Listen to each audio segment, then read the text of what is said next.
भाई big boss में पहले हफ्ते में 8 खिलाड़ियों ने दिखाया असली दम, बाकी सबके सब इनके सामने रहे फुस्की बम। भाई बिग बॉस 18 6 अक्टूबर को इसका सफर शुरू हुआ था और 8 6 14 एक हफ्ता गुजर चुका है।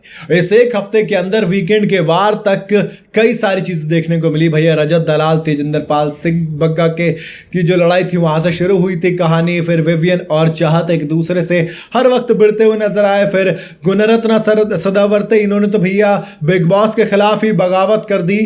तो ये सब कुछ देखने को मिला। लेकिन इस एक हफ्ते में वो कौन से खिलाड़ी थे जिन्होंने अपना जलवा दिखाया, जिन्होंने पब्लिक को एंटरटेन किया, जिन्होंने पब्लिक के बीच अपनी पैठ जमाई, जिन्होंने पब्लिक को इंप्रेस करके कहा कि भैया हमको वोट दीजिए और पहुंचाइए हमको फिनाले में टॉप 2 में। सबसे पहला नाम एक ऐसा खिलाड़ी जो कि जिसके बारे में कहा जा रहा है सिद्धार्थ शुक्ला की तरह खेल रहा है। नाम है विवियन डिसेना। कलर्स के चहीते हैं, कलर्स के दामाद की तरीके से रहते हैं। प्रीमियर की नाइट पर ही उन्हें फाइनलिस्ट बता दिया गया था और जब से घर के अंदर आए हैं विवियन ने खुद को इस तरीके से सबके सामने प्रोजेक्ट कर दिया है कि वो सबसे तगड़े खिलाड़ी हैं।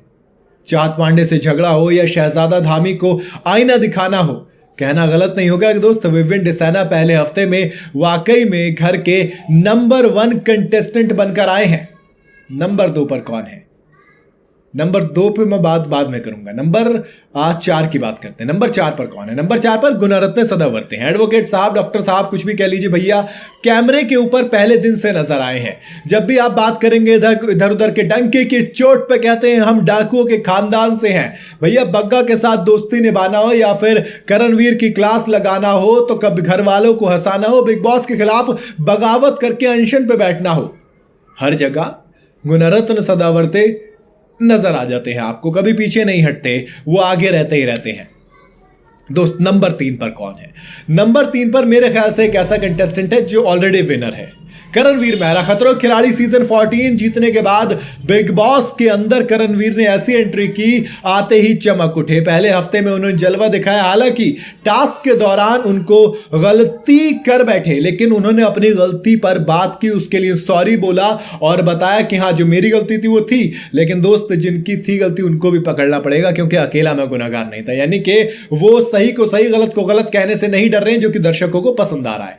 नंबर 2 मेरे हिसाब से चाहत पांडे हैं। दोस्त चाहत पांडे बिग बॉस से पहले दिन से छाई हुई हैं। आप भले से कह दीजिए कि चाहत पांडे सिर्फ रोती रहती है, लेकिन लड़ाई झगड़ा करना हो, अपनी बात के लिए अड़ जाना हो, किसी का भी खौफ नहीं खाना हो। विवियन से हर कोई घर में ऐसा लग रहा है कि दबाव खाकर रह रहा है, डर कर रह रहा है, लेकिन चाहत अकेली ऐसी कंटेस्टेंट है जो कि दोस्त जलवा दिखा रही, किसी से भी नहीं डर रहे। और इसीलिए मैं आज कह रहा हूं कि चाहत टॉप 5 में जाना लगभग पक्का है। मतलब पहले हफ्ते गेम देखने के बाद तो यही लग रहा है। भाई नाम हो अटेंशन लेने की तो अविनाश मिश्रा कैसे पीछे रह जाएंगे।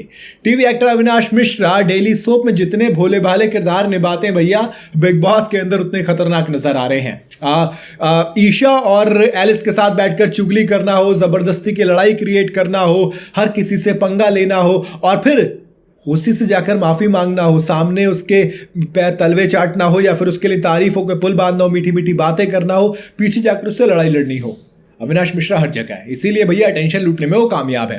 अगला नाम भैया अरफीन और सारा अरफीन। ये एक कपल मुझे समझ नहीं आ रहा कि क्यों फटे में टांग अड़ा रहा है सबके। हालांकि इस चीज से इनको फायदा हो रहा है। माइंड कोच बनकर आए थे घर के अंदर, जो इनके माइंड को कोच करने की जरूरत पड़ेगी इस बिग बॉस के बाद, मैं कंफर्म कह रहा हूं कि दोस्त ये काफी कुछ झेलने वाले हैं। बिकॉज मुझे समझ नहीं आ रहा ये लोग किस तरीके का गेम खेल रहे हैं बिग बॉस के अंदर। हर किसी से कुछ भी बोल रहे हैं, बिल्कुल उल्टा हो रहा है, पीछे कुछ और बोलते हैं। बिग बॉस जब सामने से पकड़वा देते हैं तो भैया सलमान खान ने इनकी बैंड बजा दी कल, अच्छा आप इसके बारे में ये कह रहे थे, बताओ जरा। फिर सबको जस्टिफिकेशन देते फिरते हैं। उधर सारा है जबरदस्ती की चिल्लाती रहती हैं, तो उनका समझ में नहीं आ रहा है। अगला नाम वो है हेमा शर्मा, वायरल भाभी का। भैया जेल में रहे। जेल में देखो वैसे तो बग्गा जी भी बंद थे, लेकिन इतनी बात बग्गा जी की नहीं हुई क्योंकि आंसू बहाना हो, अपनी बात के लिए बगावत करना हो, जलवे दिखाने हो, हेमा शर्मा यानी कि वायरल भाभी हर जगह दोस्त तड़ातड़ रही हैं। हर जगह उन्होंने जलवा बिखेरा, जिस वजह से वो भी दम दिखाने के में कामयाब रही हैं। रजत दलाल भैया एंट्री से ही घमासान हो गया था क्योंकि प्रीमियर पे कहता था जी मारा था जी मैंने, तो उनको बिल्कुल क्लियर कही। घर के अंदर गए तो बग्गा के साथ भिड़ बैठे क्योंकि उन्होंने कहा कि भैया आपने बाइक में टक्कर मार दी थी।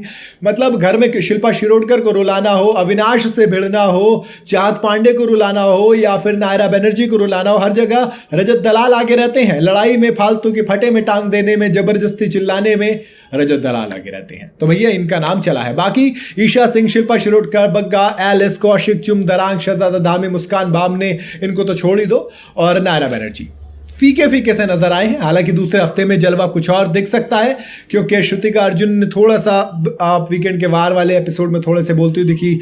मुस्कान बामने की तो आवाज सुनने के लिए तरस गए थे। नायरा बनर्जी ने खुद को पूरी तरह से बदला जब सलमान खान ने उनको कहा। तो देखेंगे कि पहले हफ्ते में जो ये कंटेस्टेंट मतलब बिल्कुल फीके फीके से रहे, वो दूसरे हफ्ते में कम बैक करेंगे, या फिर जो ये जलवे हमारे भैया टॉप 8 ने दिखाए हैं, यही आगे जाकर टॉप 5, टॉप 3, 2, 1 में निकल जाएंगे। क्योंकि एलिस को बिग बॉस ने कहा है कि वो टॉप 2 में जाएंगे। अब कैसे जाएंगी ये देखना दिलचस्प होगा। बाकी आपको क्या लगता है, आपके हिसाब से क्या वाकई में यही 8 थे जिन्होंने जलवा दिखाया, या इनके अलावा भी आपको कोई और लगा हो तो आप मुझे कमेंट में बता सकते हैं अपनी राय। बाकी वीडियो अगर आपको पसंद आई हो तो इसे लाइक और शेयर जरूर करें। जाते जाते चैनल को फॉलो और सब्सक्राइब जरूर करते जाइएगा।